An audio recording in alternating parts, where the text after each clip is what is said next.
E aí pessoal, mais uma vez com vocês, aqui é o professor Reinan. Vamos dar sequência à nossa revisão, segunda revisão do Enem de Matemática.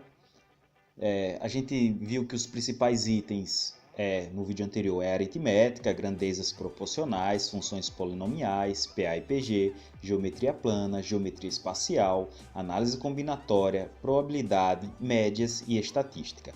No vídeo anterior a gente viu questões de aritmética e de grandezas proporcionais. No vídeo de hoje veremos funções polinomiais e PA e PG. Vamos lá? Vamos começar com funções polinomiais. Primeira questão, do Enem 2008. A figura abaixo representa o boleto de cobrança da mensalidade de uma escola referente ao mês de junho de 2008.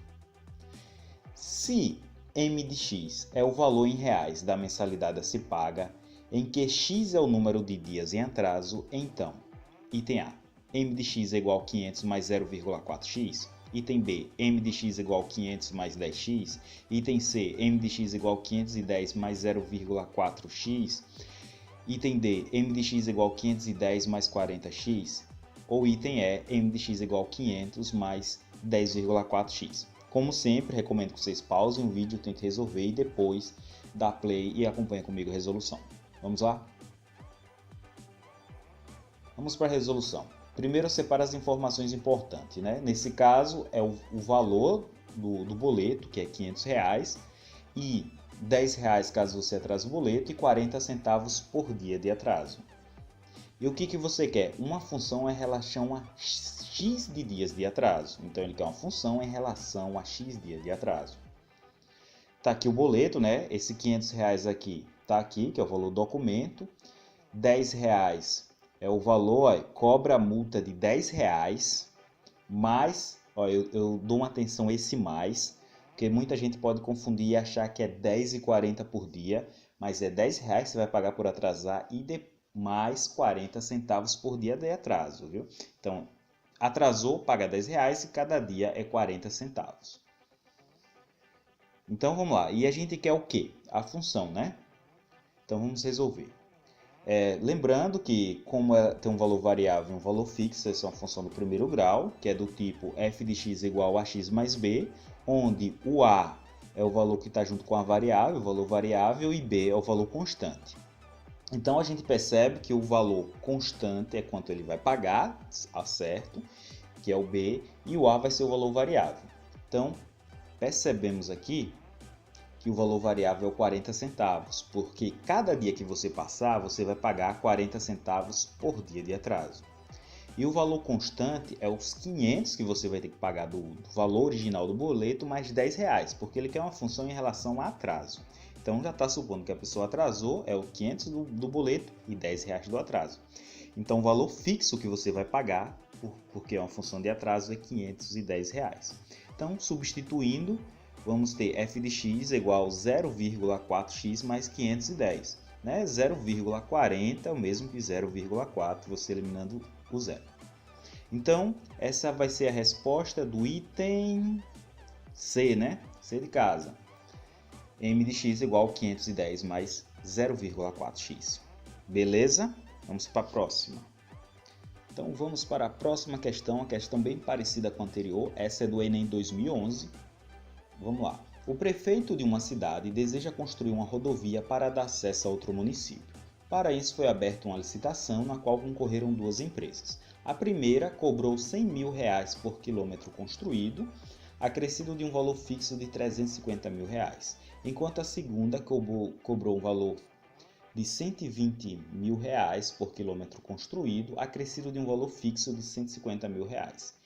As duas empresas apresentam o mesmo padrão de qualidade dos serviços prestados, mas apenas uma delas poderá ser contratada. Do ponto de vista econômico, qual equação possibilita encontrar a extensão da rodovia que tornaria indiferente para a prefeitura escolher qualquer uma das propostas apresentadas? Item A, item B, item C, item D ou item E. Então, pause aí, tente resolver e acompanhe comigo a resolução. Como sempre, eu separei o que a questão deu de importante, que a primeira cobra 100 mil por quilômetro e um valor fixo de 350 mil, que a segunda empresa cobra 120 mil por quilômetro e um valor fixo de 150 mil. E o que queremos? Queremos uma equação. Então vamos lá para a solução. Com uma outra questão, né, uma função do primeiro grau, porque tem um valor variável e um valor fixo, onde ela é do tipo f de x igual a x mais b, onde a é o valor variável e b é a constante. Então vamos montar uma função com cada uma das empresas. Com a primeira empresa, o valor por quilômetro, que no caso é o valor variável do A, é 100 mil, ficou 100 mil x, e o valor fixo, que é o B, 350 mil. A segunda equação, bem de maneira análoga, o valor variável é 120 mil, ficou 120 mil x, e o valor fixo é 150 mil, ficou mais 150 mil, ok? Como a gente quer uma equação, então vamos, e as duas prestam o mesmo padrão de qualidade, ou seja, tanto faz, a qualidade delas vai ser a mesma, que vai mudar é só os valores. Então a gente igualar as duas equações. Então vamos ter 100 mil x mais 350 mil igual 120 mil x mais 150 mil. Né? Repare que nenhuma das alternativas lá estava desse jeito. Mas se a gente simplificar essas alternativas, vamos achar o item que tem 100. A gente ia ficar com 100x mais 350 mais 120x mais 150, né? Só que como as respostas lá estão em N, eu já coloquei em N aqui. Então, essa é a resposta do item A, ok? Então, repare que a maioria dos itens estava com 100, né? Por isso que quando a gente simplificou, ficou com 100, tem um item com 350, mas obviamente não tinha como simplificar para ficar assim. Então, é o item A. Vamos para a próxima. Vamos para mais uma questão de funções. Esse é do Enem 2011. As frutas que antes se compravam por dúzia, hoje em dia podem ser compradas por quilograma, existindo também a variação dos preços de acordo com a época de produção. Considere que, independente da época ou variação do preço, certa fruta custa R$ 1,75 kg. Dos gráficos a seguir, o que representa o menor preço M pago em reais pela compra de N quilogramas desse produto é... Então, temos que o preço custa R$ 1,75 e ele quer saber o gráfico que representa o preço M pago em reais, pela compra de N quilogramas. Então, analise o gráfico e acompanhe comigo. Vamos lá, eu montei uma função aqui, f de x igual a 1,75x, porque o preço, a questão diz que o preço vai ser sempre 1,75, não tem nenhuma outra constante. E aqui a gente vai analisar cada gráfico. Nesse tipo de questão eu gosto de fazer por eliminação. Por exemplo, como a gente tem a função, quando x for zero, aqui vai dar quanto? 1,75 vezes 0 vai dar 0, né? Então, quando x for zero, é para dar 0. Então, o ponto tem que estar na origem. Então, com isso, a gente já descarta o item B, que não começa na origem, e o item D.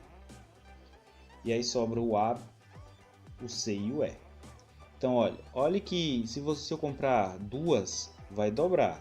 Então, se uma custa 1,75, duas deveria custar bem aqui. 3 ia custar, ou seja, dá para perceber se você for fazer de lado que vai virar uma reta isso aqui, né? O gráfico de uma função do primeiro grau é uma reta. Então, se o gráfico é uma reta e a gente já descartou as retas do B e do D, resta só o item E, ok? Vamos para o próximo. Vamos agora para a questão do Enem 2010. Acompanhando o crescimento do filho, um casal constatou que de 0 a 10 anos a variação de sua altura se dava de forma mais rápida do que de 10 a 17 anos. E a partir de 17 anos essa variação passava a ser cada vez menor até que se tornasse imperceptível. Para ilustrar essa situação, esse casal fez um gráfico relacionando as alturas do filho nas idades consideradas. Que gráfico melhor representa a altura do filho desse casal em função da idade? E aqui a gente vê em todos os itens A, B, C, D, E. Pause o vídeo, analise os gráficos e as informações, depois segue comigo aqui. Então, vamos lá. Eu coloquei ele aqui bem pequenininho para a gente poder analisar as informações. Então, olha, o casal constatou que de 0 a 10 anos a variação era mais rápida do que de 10 a 17. Então tem que ser um gráfico que no intervalo entre 0 e 10 cresça mais do que 10 e 17. Então esse está crescendo, aqui está mais inclinado do que esse, aqui está mais inclinado do que esse. Esse daqui não, já descarto E. Esse aqui está mais inclinado do que esse.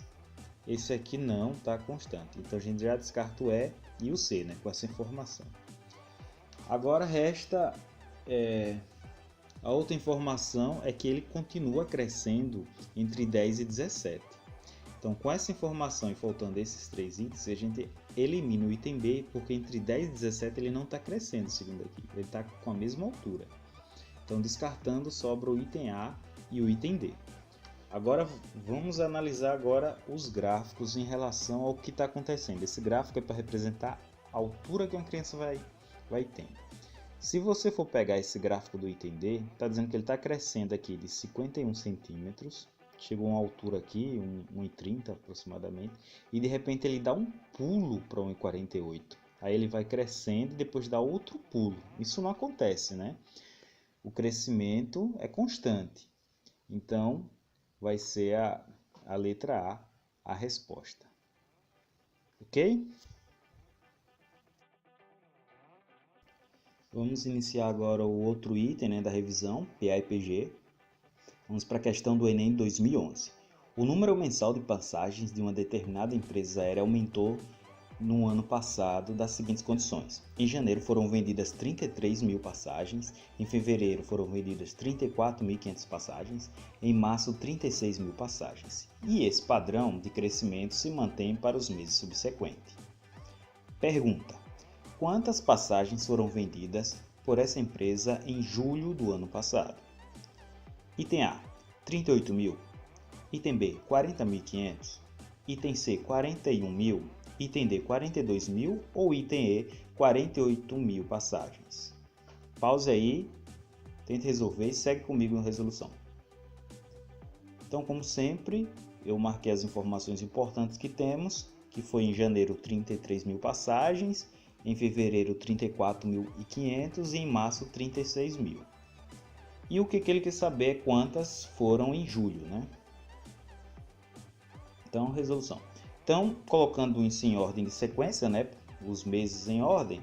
Então, a gente tem 33 mil, 34.500, 36 mil, reticências, até X.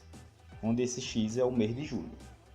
Então, como se trata de uma sequência, o índice 1, que é o primeiro termo, é 33 mil, a índice 2 é 34.500, a índice 3 é 36 mil e aqui é o mês de julho, né? O mês que ele quer descobrir, julho é o sétimo mês, então o índice 7. Como eu chamei de X, a índice 7 é igual a X.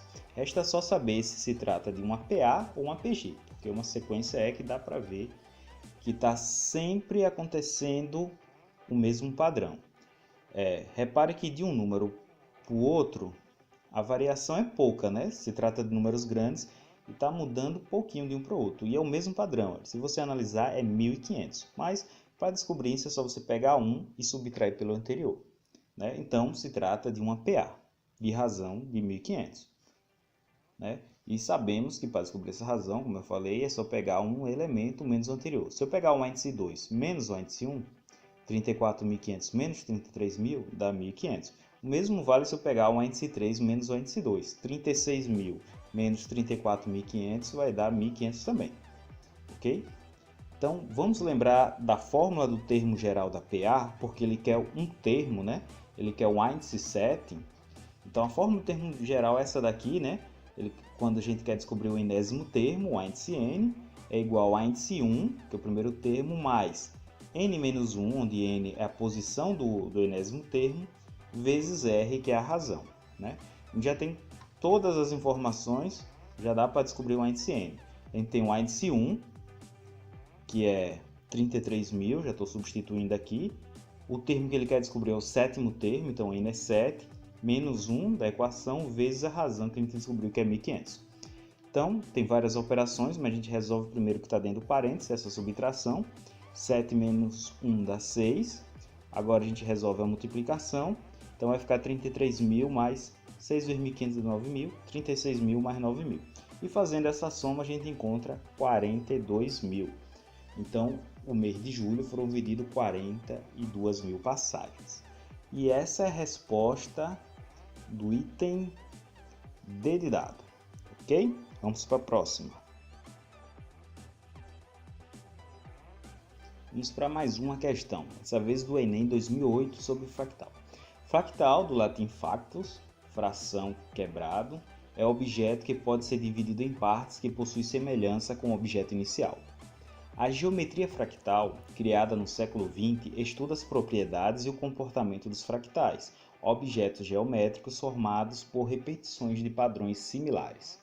O triângulo de Shishpink, uma das fórmulas elementares da geometria fractal, pode ser obtido por meio dos seguintes passos. Primeiro, comece com um triângulo equilátero. Segundo, que vai estar lá na figura 1. Construa um triângulo em que cada lado tenha metade do tamanho do lado do triângulo anterior e faça 3 cópias. Terceiro passo, posicione essas cópias de maneira que cada triângulo tenha um vértice comum com um dos vértices de cada um dos outros 2 triângulos, conforme mostrado na figura 2. Parece complicado, né? Quarto passo, repita sucessivamente os passos 2 e 3 para cada cópia dos triângulos obtidos no passo 3 na figura 3. Vamos ver essa figura. Olhando a figura fica mais fácil resolver essa questão.